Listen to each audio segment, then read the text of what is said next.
You ever grow up in a house where one kid could do no wrong, and the other might as well have been a tax deduction? That was me. I'm the other one.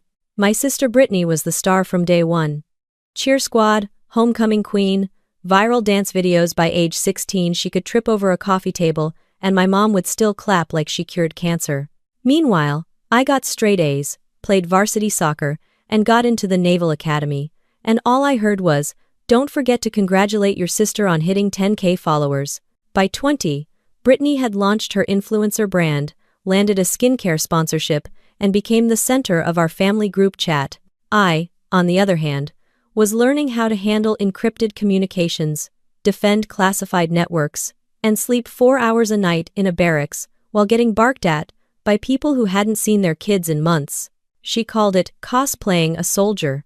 To her, military service was a phase you posted about on Memorial Day.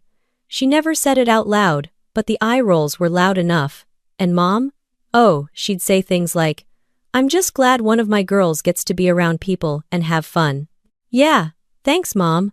Nothing screams fun like cyber threat simulations at 3 in the morning. Still, I didn't push back. In my line of work, silence is safer than explanation. You don't go around telling people you have access to systems they can't spell.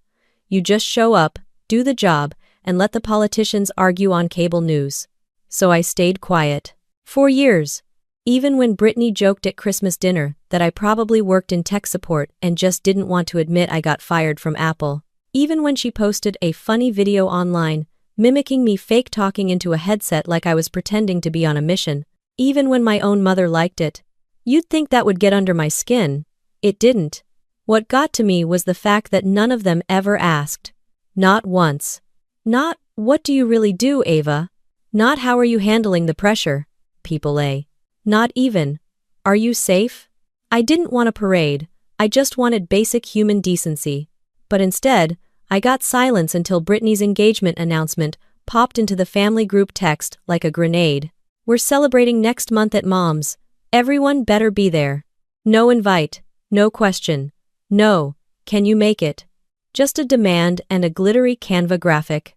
I wasn't planning to go. Not just because I didn't want to, but because I was scheduled for a high-level on-call duty shift during that exact weekend. We were tracking a developing threat, an app that had gone viral overseas, marketed as a photo filter tool, but in reality, a backdoor Trojan built to map out satellite relay infrastructure in North America. Not exactly something you could unplug and walk away from. But then Mom called. And called again. Left voicemails, saying how it would mean a lot to the family, and how Brittany was trying to include me more. She even offered to set up a little space at the party where I could plug in and do my little computer work. She said little 3 times. My work defends the country from foreign attacks, but sure, little. Still, something in her voice. I don't know. Maybe I was tired. Maybe I wanted to believe she was trying. Maybe I missed being part of something normal. So, I said yes. I cleared the shift with command, got remote approval to monitor the situation from my secure access laptop, and packed my uniform in a duffel bag I wouldn't unpack once. The second I pulled into that driveway, I knew I'd made a mistake. Brittany was waiting in the doorway with her fiancé shirtless, holding a protein shake, like a Calvin Klein ad audition gone wrong. She squealed, fake hugged me, then turned to him and said, "She's in the military, like, real military, not like Coast Guard." Then she laughed like it was the joke of the century. If you've ever been the quiet one in a loud family, or the serious one among people who think everything's content, go ahead and comment below. I'm sure you've got stories too. And if you want more no BS breakdowns like this one, hit that subscribe button. It's free, and it annoys all the right people. I hadn't even put my bag down before Brittany asked if I brought my nerd gear and whether I'd be hacking any satellites during dinner. I played it off. Said I might just bring down a few countries before dessert. She laughed. Mom didn't. That night, I connected to the secure line, checked logs, flagged anomalies. Our team was still watching the app's activity spike in U.S. cities. The threat hadn't passed. But as far as my family was concerned, I was just catching up on emails. Brittany was showing off the seating chart. Mom was reminding everyone that Brittany had designed it herself. They were both holding wine glasses the size of fish bowls. That's when I saw the first real-time ping. Not just a data packet, not a simulation. A real infiltration attempt. Origin: spoofed IP in Eastern Europe. Target: uplink relays in Colorado. Vector: the app Britney's brand had just partnered with. My stomach dropped. And then I heard her laugh. Again. From the kitchen. She was mocking me again, telling her friends I was probably playing Call of Duty and pretending to save the world. I looked down at my laptop. No, Britney. I wasn't pretending. I didn't close the laptop. I minimized the threat window and locked the screen with a thumbprint scan. From the hallway, I could still hear Britney talking like she was auditioning for her own reality show. Everything had an audience. Every moment had a filter. And for someone who supposedly lived in the now, she spent an awful lot of time recording it. The guest room Mom gave me hadn't changed much since I was 17. Same pink wallpaper, same twin bed, same sad little desk. No one had bothered to update it. It was like the house had frozen in time the day I left for the academy, like they were just waiting for me to come back and start over as if I'd never left. I set up my equipment on that desk, my secure laptop, comms receiver, external shielding case, and 2 small routers that looked like they'd been pulled from a spy movie. If Britney saw them, she'd probably ask if I was about to live stream. What she didn't know is that I was plugged directly into a clothesline Pentagon subnetwork. What she thought was playing soldier was active duty. I had permission to be remote. But remote didn't mean relaxed. There was no vacation in cyber warfare. There were windows of vulnerability. And that app Britney's brand had just promoted? Yeah, it had gone from suspicious to dangerous in under 30 minutes. Cyber Command's feed showed the malware cloaking itself behind user traffic, hiding in viral trends and beauty filters. It didn't just steal data, it mapped keystroke patterns, encrypted relay positions, and geolocation metadata. This wasn't phishing. It was tactical mapping. And Britney's name was now part of the blast radius. She didn't know it. Neither did Mom. They were in the living room, popping Prosecco and rearranging throw pillows. It was like they were hosting an Instagram shoot instead of an engagement dinner. I could hear Britney laughing about her wedding mood board and making passive digs like, well, if Ava even comes to the wedding, I'm sure she'll wear combat boots to the rehearsal. I didn't take the bait. I wasn't going to fight someone who thought TikTok trends were a personality, but part of me felt it, the friction. The sense that no matter how far I'd come, to them, I was still the odd one out. The one who took life too seriously. The one who never learned to have fun. I was tracking a live breach with national security implications, and they were arguing over flower arrangements. And then came the knock on the door. Not a polite tap. A full knuckle, open hand pound. Are you even gonna pretend to hang out with your family? Or is this just one of your secret spy weekends? Britney's voice, nasal and loud, came through the door like she owned the place. I didn't answer. She opened it anyway. There she was. Tank top, lashes done, phone in one hand, wine in the other. She didn't even look at the gear on my desk, just at me. You're not even dressed for dinner, she said. And what's all this? She motioned toward my laptop and routers, like I was setting up a bomb. Work, I said. Still pretending, huh? She smirked. God, you're committed to the bit. She stepped inside without asking and walked straight to the window, looking out over the backyard. Just so you know, Mom wants a family photo before dessert. Try not to wear anything depressing. She left before I could reply. Not that I would've. I sat back down and rechecked the data stream. The malware was evolving, spreading faster through influencer campaigns, targeting follower-heavy accounts. Guess what Britney had just done 3 days ago? Partnered with that exact app for a skin glow filter. Her face was probably already in a training dataset, feeding an enemy's machine learning model. I flagged her account. Not for punishment, for containment. That's when my secure line buzzed again.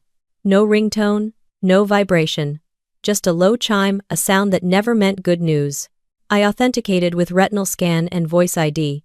The voice on the other end was cold, sharp, and not messing around. Commander Grant, we have confirmed breach escalation. Secondary nodes now detected in domestic infrastructure. You are to maintain full remote readiness, And prioritize extraction protocols if field command is compromised. Confirm status. Confirmed, I said. I was no longer just monitoring. I was now point. And no one downstairs had a clue. The meatloaf was being plated. Brittany was doing some kind of cute couple skit with her fiancé in the kitchen. Mom was lighting candles like she was hosting a Hallmark Christmas special. I didn't need them to understand the stakes. I just needed them to stay out of the way. The door swung open again, this time without a knock. "Are you coming or what?" Brittany said, leaning on the doorframe like she paid the mortgage. "I'll be down in a minute," I replied, my voice flat. "God, you're always like this, mysterious little war robot." I glanced at her. "Brittany," I said, calm but firm, "do not touch anything on this desk." She rolled her eyes so hard I thought they'd detach.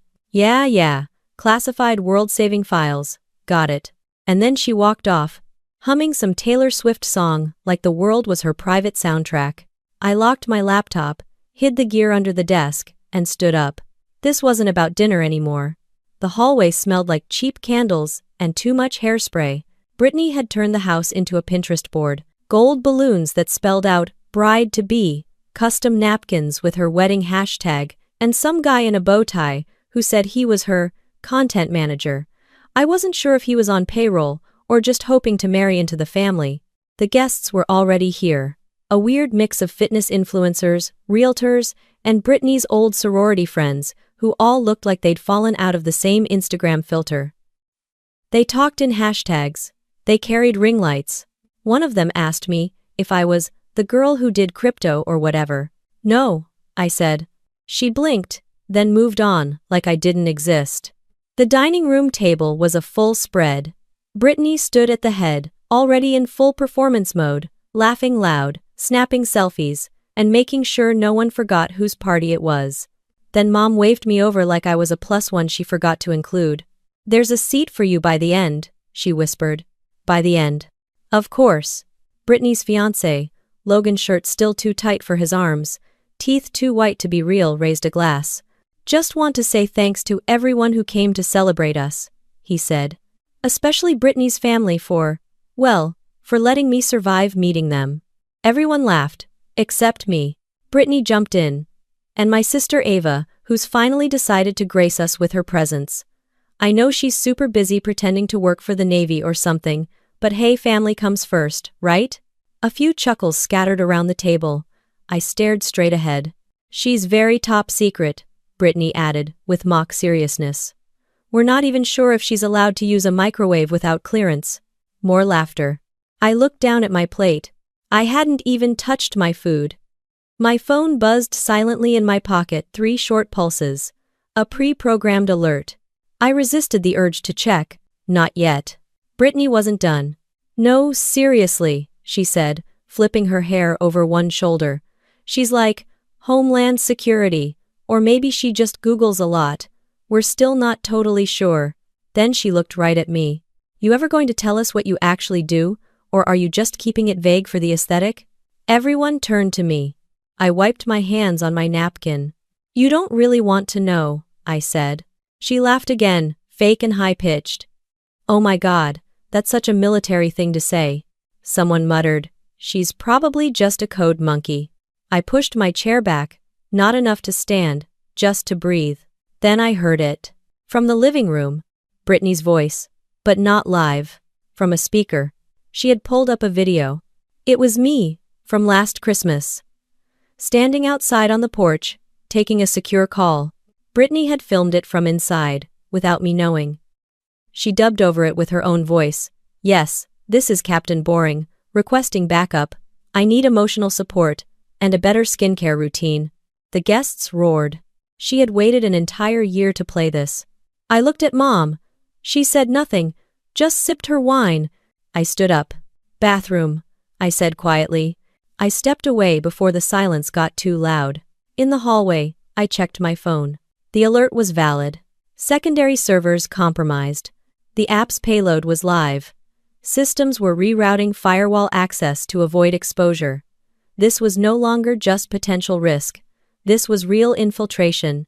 I opened the secure app on my phone. It required dual biometric ID, retina scan, fingerprint. Command came through. Priority elevation, Commander Grant. You are authorized for live counteraction. Engagement under remote conditions approved. I looked up. The house was still full of laughter. I wasn't mad anymore. I was done.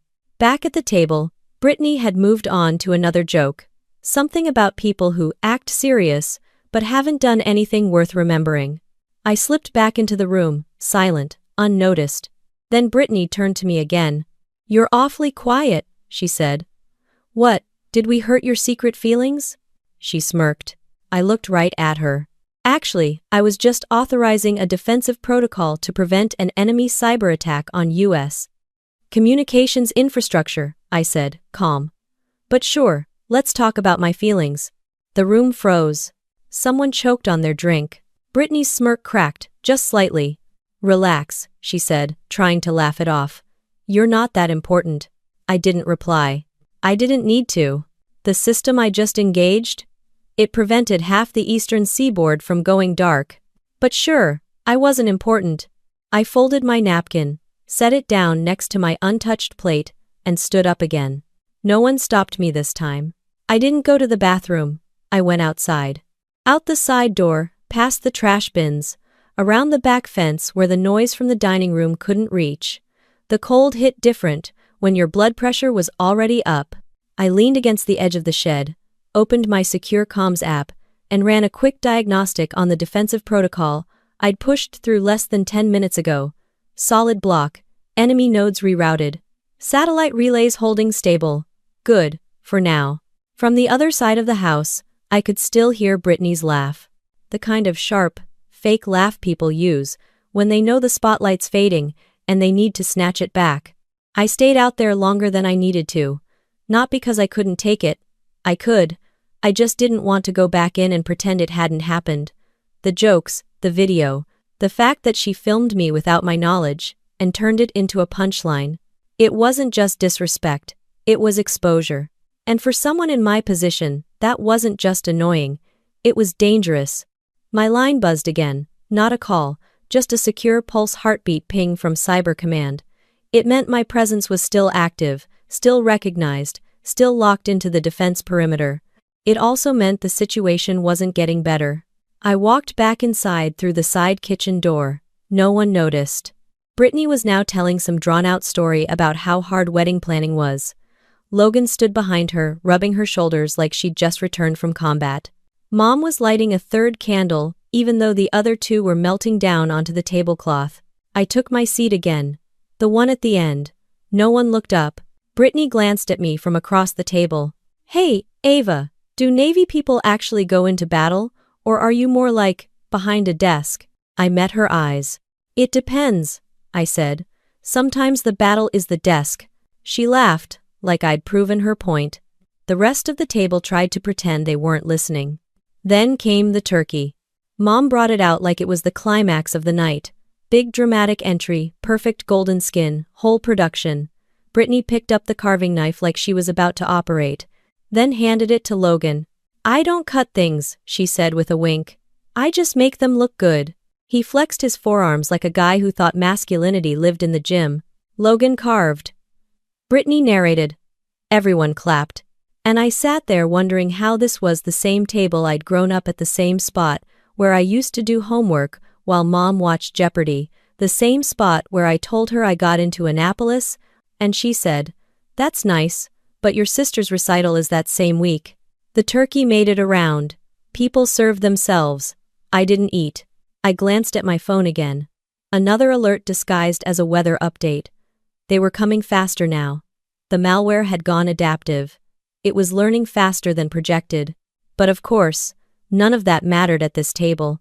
What mattered here was how Brittany looked in photos, whether Logan's parents could afford the rehearsal dinner, and how soon Mom could redecorate the living room to look more elevated rustic before the bridal shower.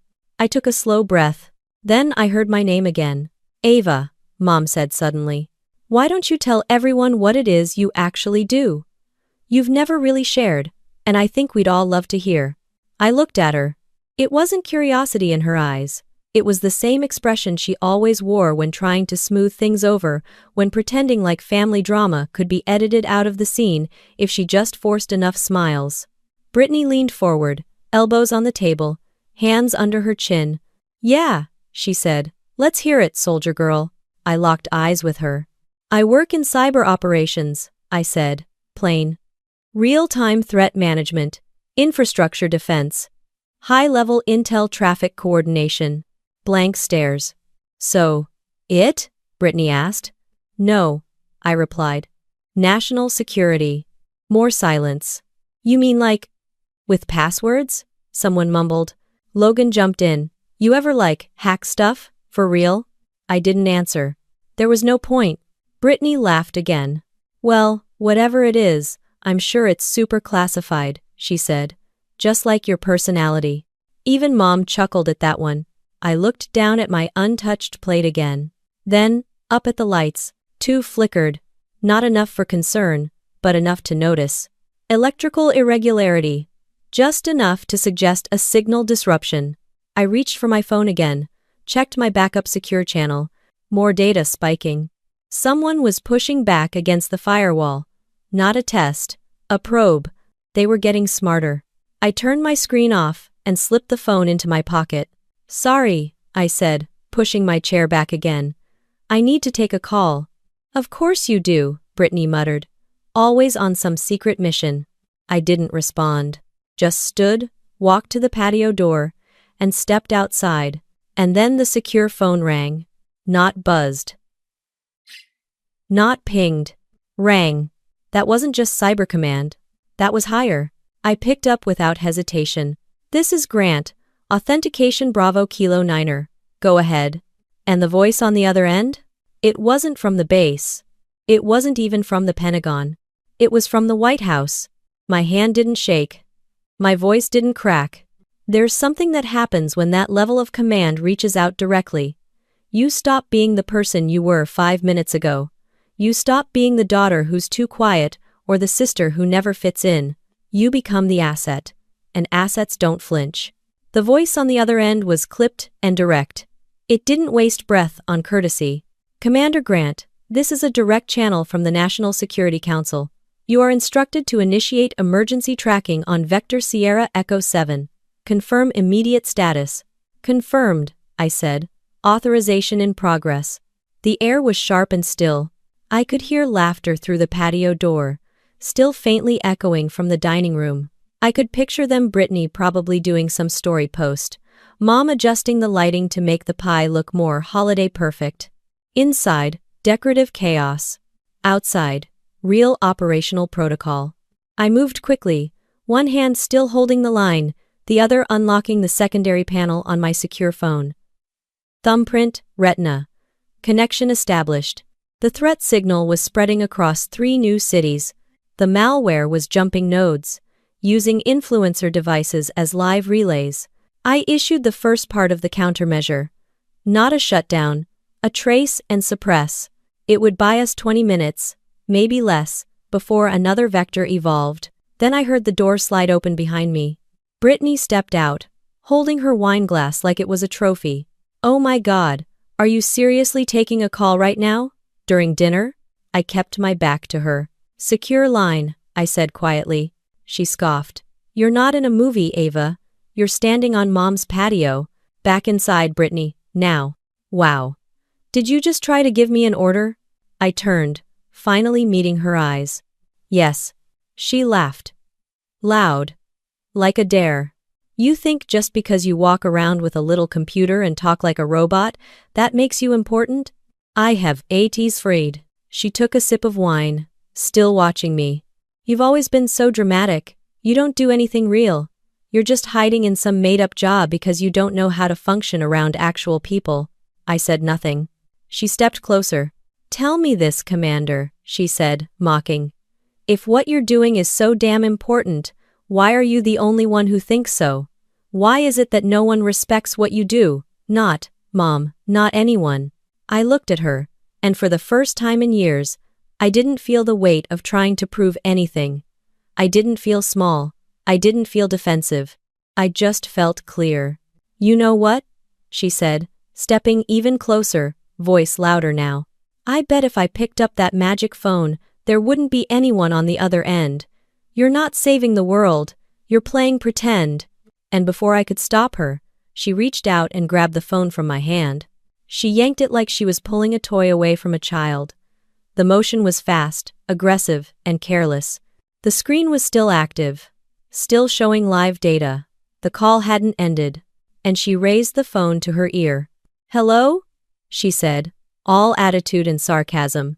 "This is Ava's sister.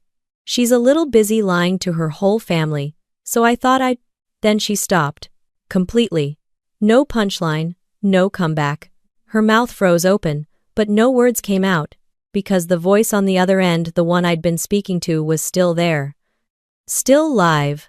And it said, calm and sharp, "This is a secured federal channel. You are in possession of classified military communication equipment. Identify yourself immediately." Brittany blinked, like the voice had hit her in the face. I didn't mean to," she stammered. I stepped forward and took the phone back without asking. Her hand was still in the air. "Breach contained," I said into the line. "Unauthorized contact neutralized." "Understood," the voice replied. "Continue with active suppression. We'll maintain your position." I ended the call. Brittany still hadn't moved. "You just committed a federal offense," I said, quietly. "That's not a metaphor. That's not me being dramatic. That was the White House on the line." Her eyes flicked to the door, then back to me. "You're lying," she whispered.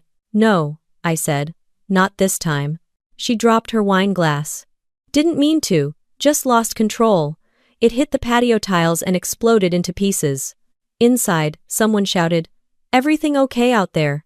Neither of us answered. Brittany looked like she was waiting to wake up from a dream, like her brain was still searching for a version of reality where she wasn't the villain. I walked past her, opened the sliding door, and stepped back into the house. No one noticed the change in the air, but it had shifted. Permanently. I shut the patio door behind me, not slamming it, just a clean, final slide. The kind that doesn't make noise, but still lands heavy. The dining room felt smaller now, like the walls had shifted in while I was outside.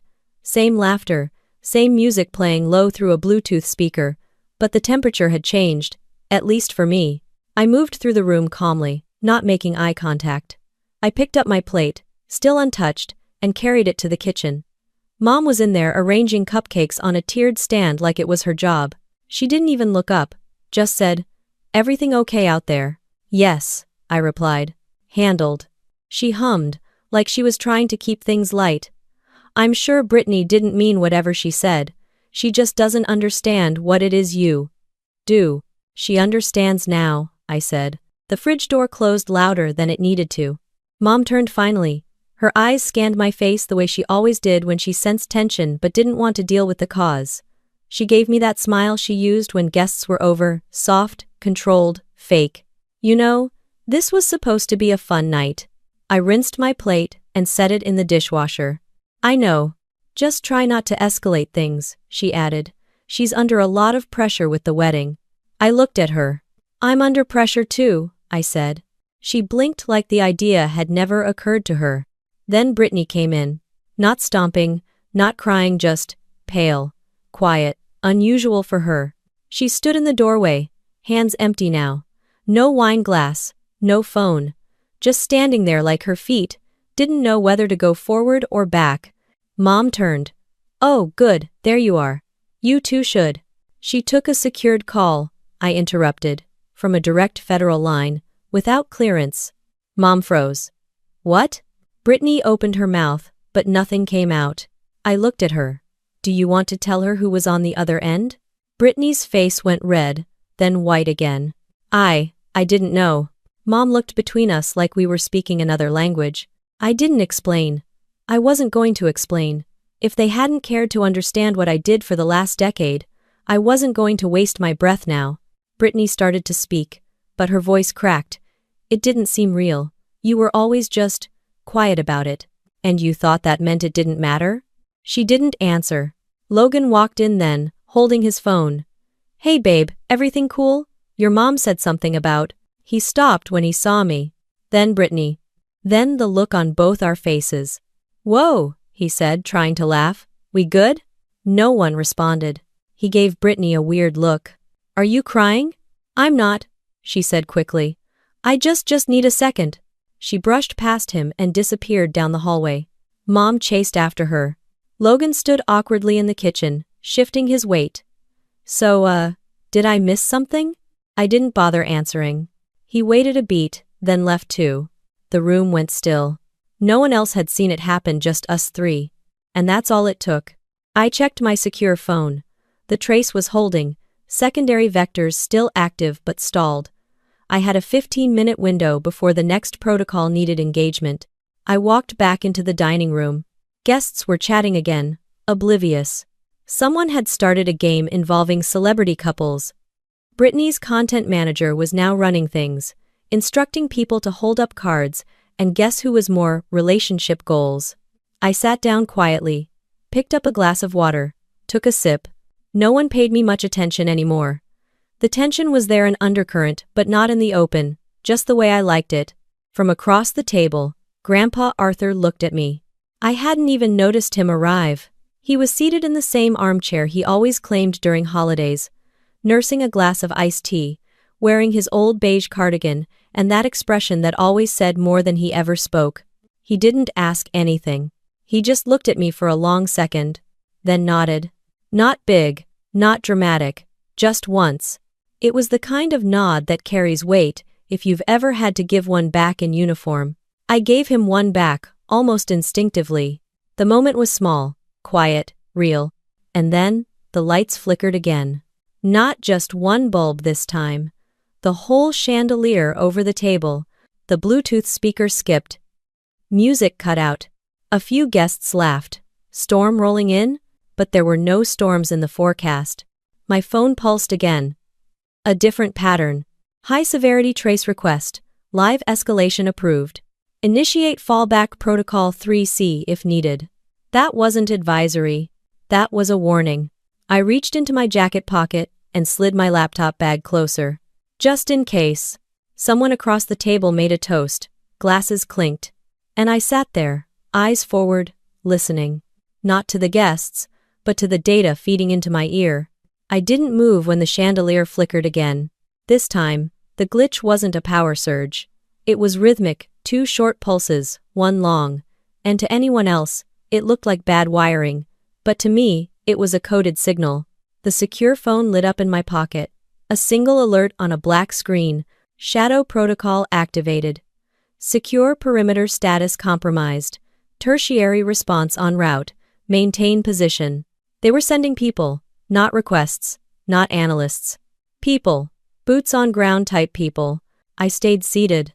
Grandpa Arthur was still watching me from across the room, and I knew from the way his eyes hadn't moved from mine, he'd caught the pattern too. He might have been out of the game for decades, but once you've memorized alert cadence, it never leaves you. I gave a slow nod. He gave a smaller one back, then looked away like nothing had happened. Ava, the sister, might have been invisible, but Commander Grant had just received silent backup from a man who once held rank in a war no one in this house ever asked him about. "Okay, game time's over." Brittany's voice cut through from the hallway. She had reapplied her lipstick and attitude. Whatever had shaken her outside, she was now pretending it hadn't happened. The smirk was back. A little thinner, a little forced, but still there. She took center stage like she always did. Raised a glass, even though hers was still empty. "Let's get real, people," she said, grinning. "This night is about love, commitment, and me, not throwing someone off the guest list for being a party pooper." Everyone laughed.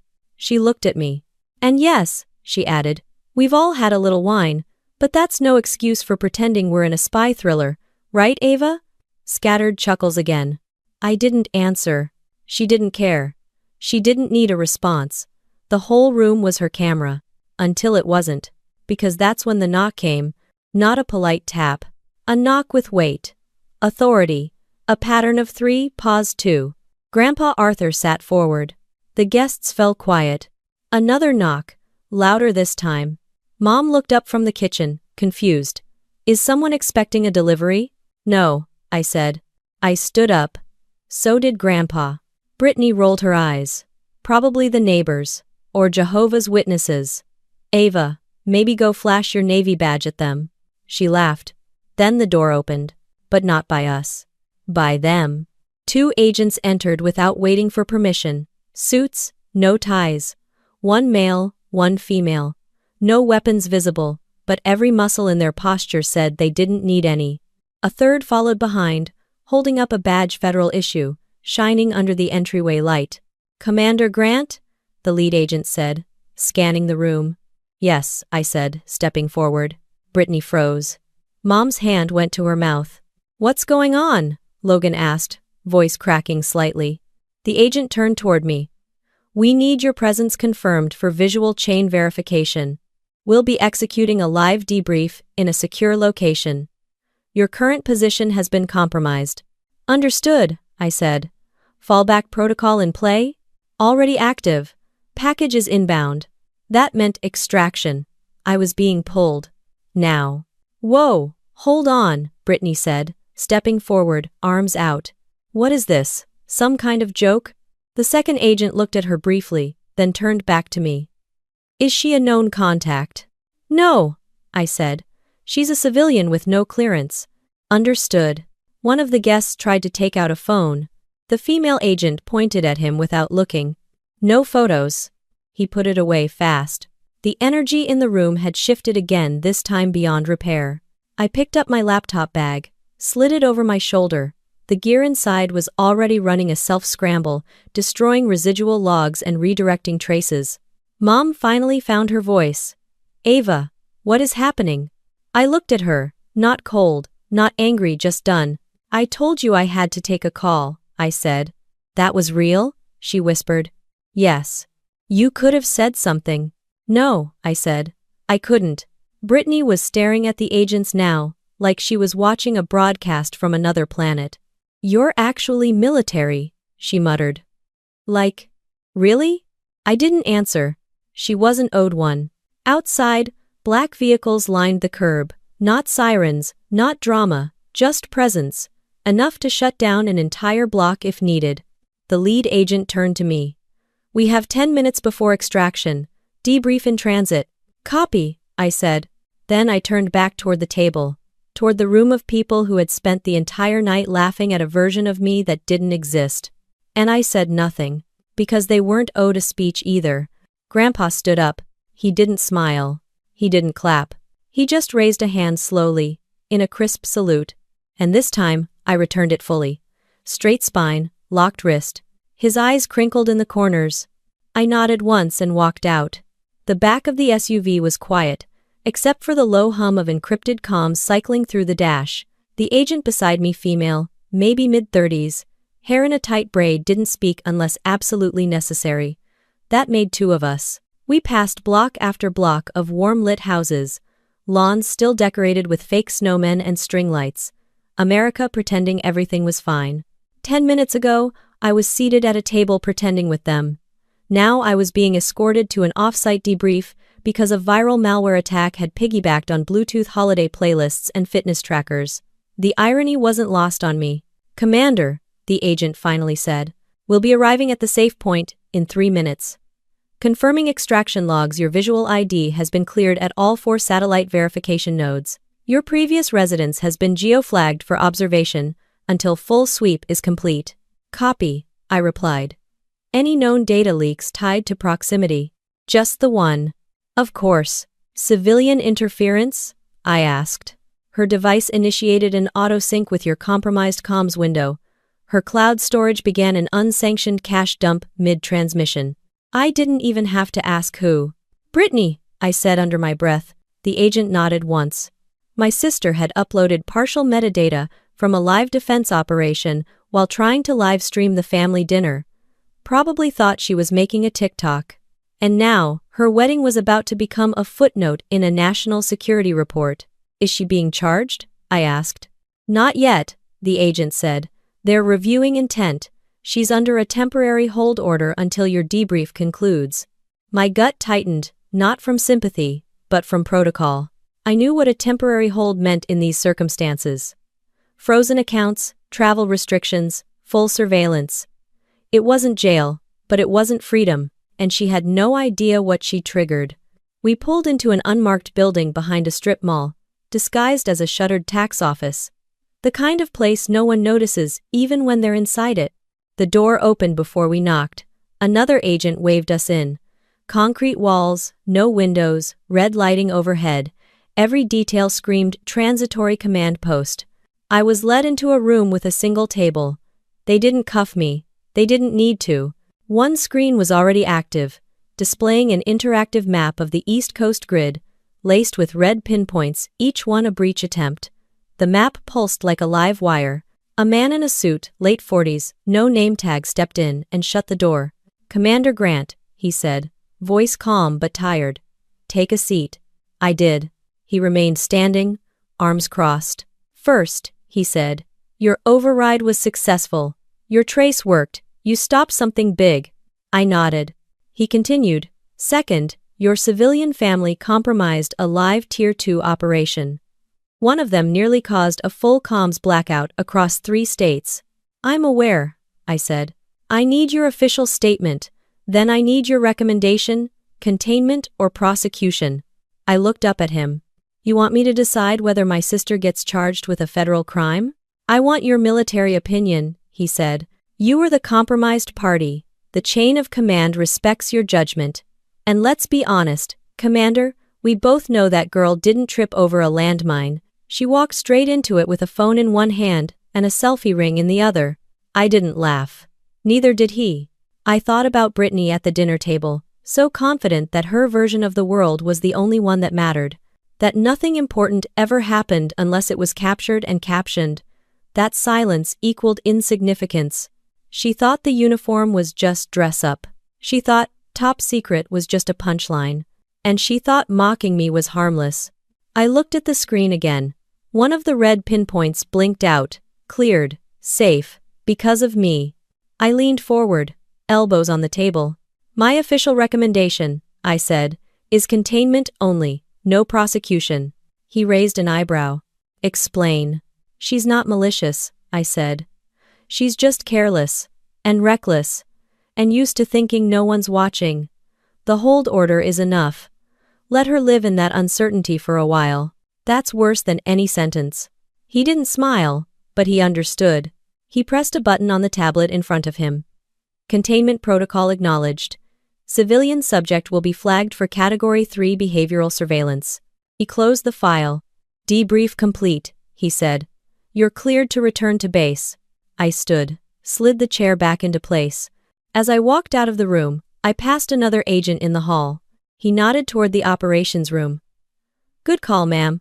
We almost lost Chicago." "Almost doesn't count," I said. "Not on my watch." The SUV was waiting outside. The ride back wasn't long, but it gave me time to open one last secure window on my phone. Brittany's wedding website was still live. I tapped the link. 404, page not found. A digital blackout. Fitting. The next morning, I was back at the base 0 dark 30, full uniform, boots hitting the concrete like nothing ever happened. The night before was already buried beneath layers of encryption and incident reports. But family doesn't operate on secure channels. They use text messages. Unfiltered, emotional, reckless.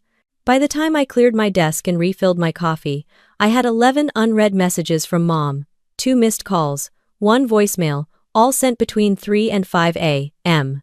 when panic and guilt start fighting for the same oxygen. The first message read, "Ava, what did you do?" Then, "Your sister is being treated like a criminal." Followed by, "Fix this, please, before the neighbors find out." Not a word about the malware, or the breach, or the classified line Brittany intercepted, just concern over embarrassment. Typical. I deleted the voicemail before listening to it. I didn't need to hear Mom cry and spin the story to make Brittany the victim. That had been her talent my entire life, turning the spotlight away from accountability and onto appearances. Growing up, if Brittany lit the curtain on fire, I was blamed for opening the window. The 12th message came through while I was walking into the secure control room. This one was different. From Brittany. Just 2 words. "I'm sorry." No punctuation. No explanation. Just that. I stared at it for a second longer than I meant to. Not because I believed it, but because it was the first time she hadn't added a laughing emoji or a sarcastic one-liner. But I didn't reply. Commander Grant doesn't answer civilian texts during active operations, especially not from her biggest security liability. At exactly 0900 hours, my commanding officer called me in. He didn't waste time. "You handled yourself well," he said, tapping a report on his desk. "Cleanest civilian containment we've had all year. Intel confirms your call prevented 3 satellite overrides." I nodded. "Thank you, sir." He flipped the page. "There's a press inquiry from a news outlet in D.C. Apparently, someone leaked that a cyber defense incident occurred in a residential neighborhood."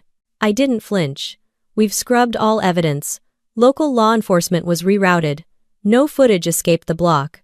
He nodded. "Good. But keep an eye on your family." "I always do." He paused.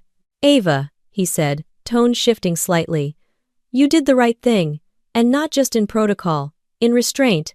Most officers would have let her burn." "I didn't want revenge," I said. "I just wanted her to understand, I'm not invisible." He gave a small smile. "She does now." Back at my station, the feed was clean. No new threats, no anomalies, just silent data crawling across the screen like a well-behaved ocean. It wouldn't last, of course. It never does. But for a moment, the world was stable, until the phone rang again. Not the secure one. My personal cell. Caller ID, Carol Mom. I let it ring twice. Then I picked up.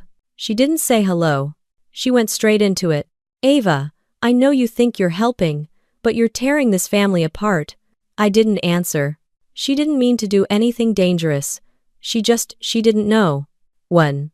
She grabbed a federal device," I said calmly. "During a live operation." "She thought you were lying," Mom snapped. "She thought you were trying to make her look stupid." "I wasn't trying to do anything," I said. "She did that all on her own." Mom's voice cracked. "The wedding's cancelled. Her fiancé's family is humiliated. You could have handled this quietly." I stared at the wall. White, blank, like her version of reality. "You mean privately," I said. "So no one would find out how reckless she is." "She's your sister," Mom said, almost begging now. "Don't let this be permanent. Just help her. Say it was a misunderstanding. Something." I closed my eyes. "You raised 2 daughters," I said. "One who always played loud, one who always played quiet, and now the loud one nearly crashed a defense grid, and you want the quiet one to make it all go away. You think this makes you better than us?" she hissed. "No," I said. "It just means I'm the one who can't afford to be wrong." She was silent. I waited. She tried one last time. "Is this really worth losing your family over?" And I replied without hesitation. "I didn't lose anything. You just never saw what you had." I hung up. The phone stayed in my hand for a second before I set it face down on the desk. No tears, no drama, just clarity. If they wanted to protect an illusion, they could do it without me. The system pinged again. New alert. Foreign trace detected. Baltic region. Back to work. The following Sunday, I sat in the back pew of an empty chapel on base. No service, no music, just silence. And not the cold, hollow silence that creeps in when a family implodes, but the steady, warm kind that only military chapels know. The kind that holds its breath for those who carry things too big for words. That silence was cut by the faint click of heels on tile. I didn't need to turn around. "Hi," Brittany said, her voice smaller than I'd ever heard it. She stood there like a civilian, stepping onto a classified zone, unsure where she was allowed to walk, unsure what rules even applied anymore. "I shouldn't have come here," she said. "They didn't even want to let me on base. I had to sign something." I kept my eyes forward, hands folded. She sat in the pew behind me, not beside, not across. Like even she understood she'd forfeited certain proximity. For a moment, nothing. Then, they froze my accounts. Still, I said nothing. I tried to post a photo yesterday, and the app just shut down, like it didn't exist. My sponsors dropped me. I didn't even do anything criminal. I finally turned slightly. You uploaded partial metadata from a live national security operation to a third-party cloud while intercepting a federal line. She blinked. I didn't know it was real, she said again. I faced forward again. That's the problem. She exhaled sharply. You don't have to keep punishing me. I'm not, I said. The consequences just finally caught up. I said I was sorry. I don't think you even understand what you're sorry for. Silence again. Then she said the thing she always says when logic fails her. Mom thinks you should forgive me. I let that hang in the air. Because of course, Mom thinks that. Of course she wants the clean ending. The photo op. The manufactured piece. She said we shouldn't let one mistake ruin the family, Brittany added. One mistake? I repeated, voice even. You mean the years of undermining me, mocking everything I do, making sure I was the family punchline? Or do you mean the felony? Brittany flinched. That night wasn't about you, she snapped, just for a second. It was supposed to be about me and Logan. You made that clear, I said. Right up until the moment you nearly took down communications across the eastern seaboard. She looked down. I could see her hands trembling in her lap. No longer manicured, no longer camera-ready, just raw. I didn't mean for it to go that far, she whispered. Most disasters don't start with intention, I said. They start with arrogance, then denial, then a refusal to take responsibility. I came to say thank you, she said. They told me you're the reason I wasn't prosecuted. That was true. She didn't need to know how close she'd come to getting flagged on a no-fly list, or how long her name would stay buried in the NSA's risk database. I didn't say anything. I guess I just thought you made up this whole military thing, she added, voice cracking. You never talked about it, you never bragged. That's because it wasn't about me, I said. It was about keeping people safe, even people who didn't believe I mattered. It's not about. Her shoulders slumped. She wasn't here to fight. Not this time. And I wasn't here to break her. But I also wasn't going to be the one to stitch the illusion back together. If you're waiting for a dramatic hug, I said, it's not coming. She almost laughed. I figured. I stood up, turned to face her completely. You want forgiveness? I asked. She looked up. Yes. Then do something different with your life, I said. Don't just post about lessons. Learn one. And don't apologize to me. Apologize to yourself for wasting so much time pretending you were better than everyone else. She nodded slowly. I'll try.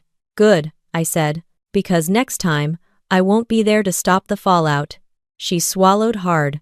I walked past her toward the chapel doors, boots echoing against the tile. Before I reached the exit, she called out, Ava? I turned slightly. You were never invisible, she said. I just couldn't handle how small that made me feel. I didn't reply. I didn't need to. By the time I got back to my quarters, the sun was cutting through the morning haze like a scalpel. I hadn't slept, but I wasn't tired. There's a strange kind of adrenaline that follows a crisis where your body keeps going because it hasn't realized it's allowed to rest. I sat on the edge of my bunk, still in uniform. My boots left faint marks on the tile. I stared at the wall, not really seeing it. My phone buzzed. I didn't move. It buzzed again. Then again. 3 messages, all from Mom. She's trying. Don't push her away now. You know she's not like you. No, she's not. And that was the point. I finally unlocked the screen and stared at the last message a little longer than I should have. Then I tossed the phone onto the desk and opened my laptop. No family drama, no damage control, just the clean hum of systems waiting for orders. As it booted, I glanced at the small frame on my shelf, a picture of my unit overseas. We were covered in sweat, dust, grease. No smiles. Just eyes that had seen too much and stayed focused anyway. No filters, no likes, just work. That was the thing Brittany never got. To her, power was loud, visible, a curated brand. She never understood that the real kind was quiet, invisible by design. The kind of power that never needs to scream because it's too busy holding the line. She had spent years mocking me for being too serious, for not laughing at her jokes, for acting like I was better. She never saw it as projection. She never saw me, until she looked through the wrong screen and saw the president. And even then, It took a public disaster for her to see what I had been doing in silence all along. I launched the secure interface and checked my assignment queue. One flagged item. Cyber Command's Internal Recognition Board. I clicked through.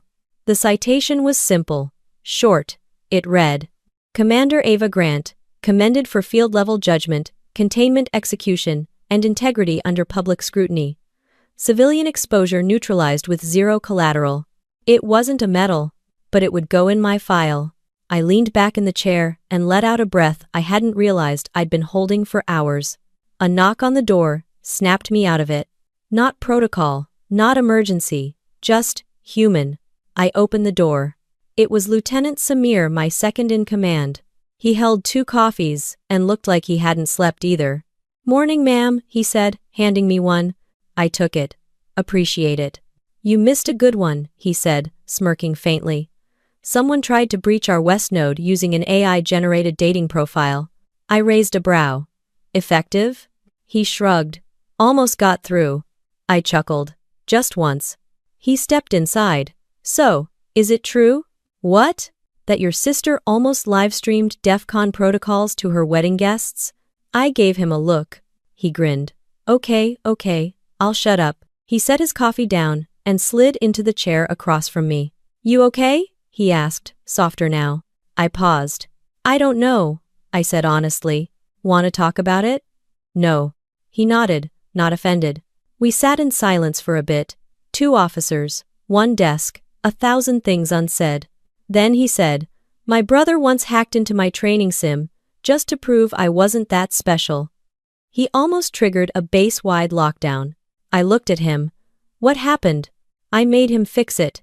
Every line of code. Took him 3 days." "That all?" "No," he said.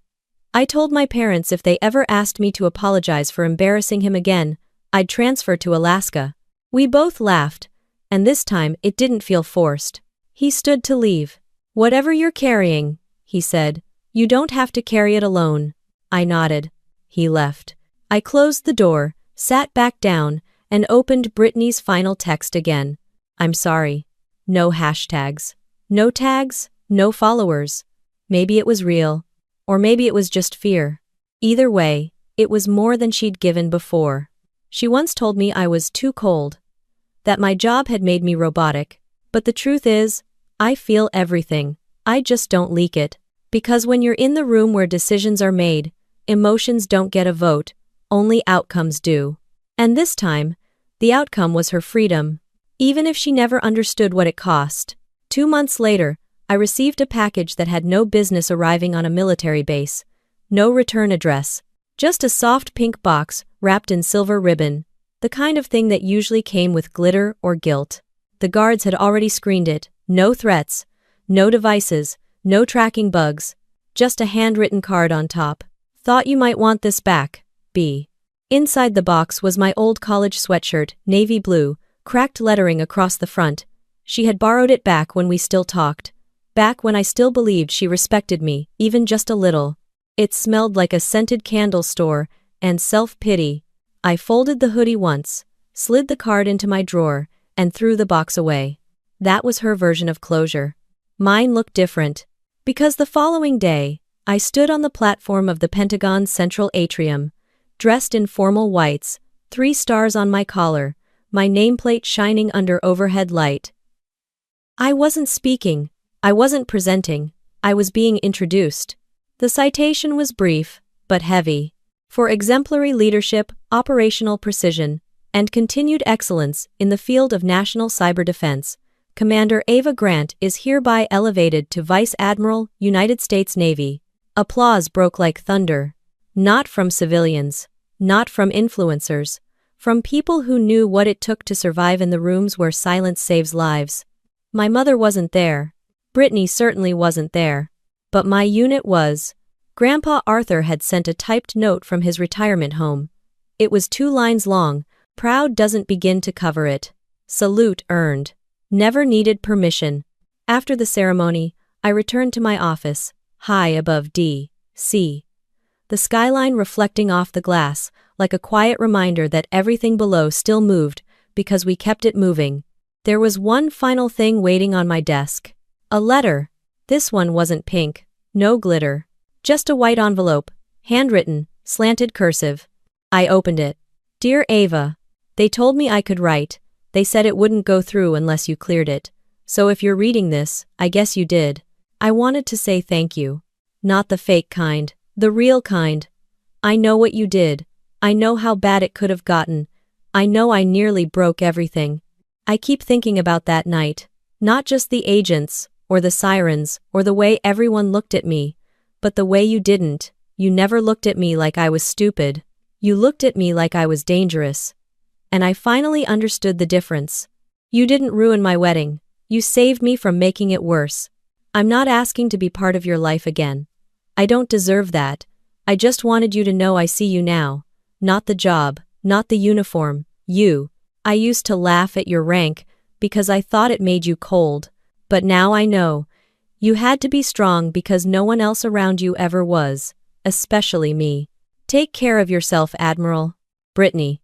I read it once. Then once more. I didn't smile. I didn't cry. But I did sit still long enough for the silence to say what no one else could. This wasn't reconciliation. This was recognition. And that was enough. I placed the letter in the drawer with the card. I opened my laptop. Security layers unfolded like a vault. The world hadn't stopped turning just because mine had settled.